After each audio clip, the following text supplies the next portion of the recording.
They don't do anything stupid. Denied. This is a scorpion. It can sting. These harvester ants are harvesting. Some workers cut leaves they take back to the nest, which are then farmed by others to feed all the rest. The leaves serves as compost for growing a fungus, which feeds all the colony, which can become quite humongous. This ant seems lost and far from its home, but it is likely it's following a scent trail pheromone. The ant had best hurry to avoid a predator, 'cause this lizard found its sister and quite promptly ate her. Lizards may be small or large like this iguana. Shall I go on? 'Cause really, I wanna.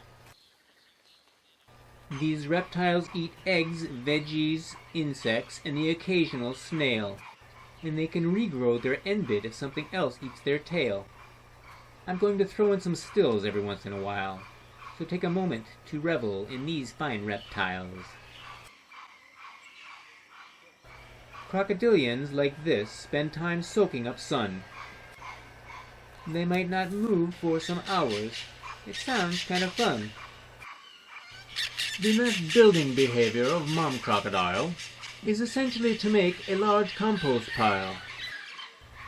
The warm mound that she guards serves as an incubator, till the eggs laid within hatch out babe alligators. Nest temperatures fix the sex ratio of babies. High heat makes crocodudes rather than crocoladies. Global warming may thus endanger the nest and lead to, long-term, a world croc sausage fest. I see that you're happy by that big toothy grin. You've a smile, crocodile, that says, step right in. This eagle is known as a harpy. Its beak and its talons are sharpy. Although its head feathers look rather funky, they probably help it hear birds, sloths, and monkeys. A wonderful bird is the pelican. His bill will hold more than its belly can. He can take in his beak enough food for a week, but I'm damned if I see how the hell he can. Okay, that verse wasn't mine. That's by Dixon Lanier Merritt. Here's an interesting bird observation that proved stork cross-continental migration. In 1800, 20 and 2. I read it on the internet, so it must be true. German naturalists found a stork speared in the neck. The dart's African make proved the bird's distant trek. Herons and egrets are birds that are waders, eating Everglade fish, frogs, and bugs amongst the gators. I never filmed the same wading bird twice. I have no re-egrets.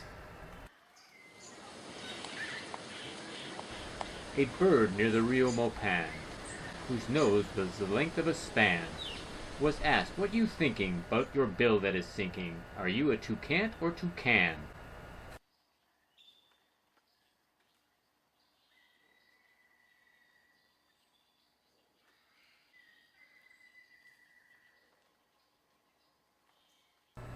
Flutter, flutter, little bat. You're no rodent like the rat. You're 1/5 of mammal species, and humans used to mine your feces. That guano fertilized our lands. Thank you with your winged hands. Low male hormone is a real lack of luck, and cause knobby antlers for this cactus buck.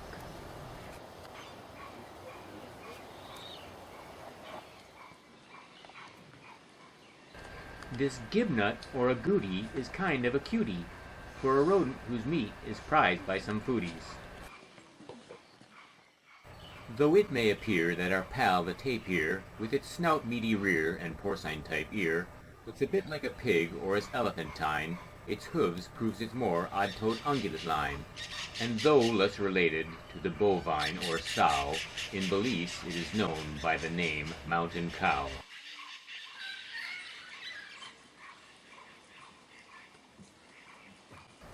The coati, in short, is a tropic raccoon, but they forage by day instead of by moon. They scamper about on their hands and their feet, looking for bugs fruit and reptiles to eat. They look like some monkeys as they scurry around, and though they don't hang by their tails, they can climb upside down. Howler monkeys make loud noise. At least that's true for monkey boys. They roar to claim their territory. Listen, I'm here is most of their story.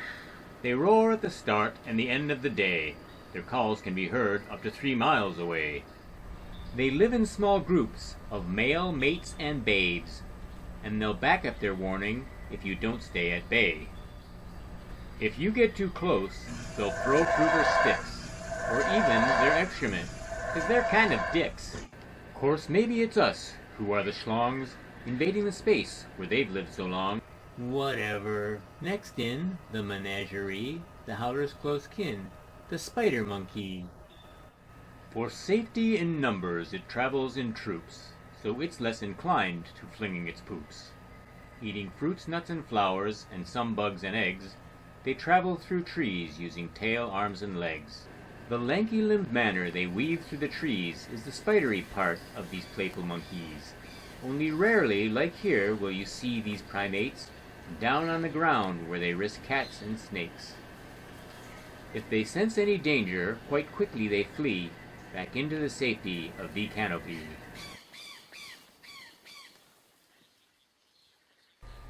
If monkeys wore boxers, they'd soil their undies to encounter gray foxes or worse, jaguar undies. The latter's like a house cat, though doubled in size, brownish or gray with large night vision eyes. Except for its coat, it resembles a lot its dappled cousin, the nocturnal ocelot. None of these critters is picky 'bout prey. They'll eat most things meaty that happen their way. A whole range of victims appears in their diet. Small mammals and birds, fish, reptiles, they'd try it. Of similar tastes is a much larger member of the family of cats, which share similar temper. Reclusive and shy, and thus rarely seen, when they have seen you, somewhere you've been. I speak of the cougar, which has many names, like mountain lion, though it has no mane. Catamount, puma, red tiger, and panther, whatever you call it, I'm sure it won't answer. There once was a jaguar quite smitten, to be a kitten that was really well hidden. On her coat, as behooved her, she applied stain remover, and she never was spotted again. If you made it this far, then I'm very pleased.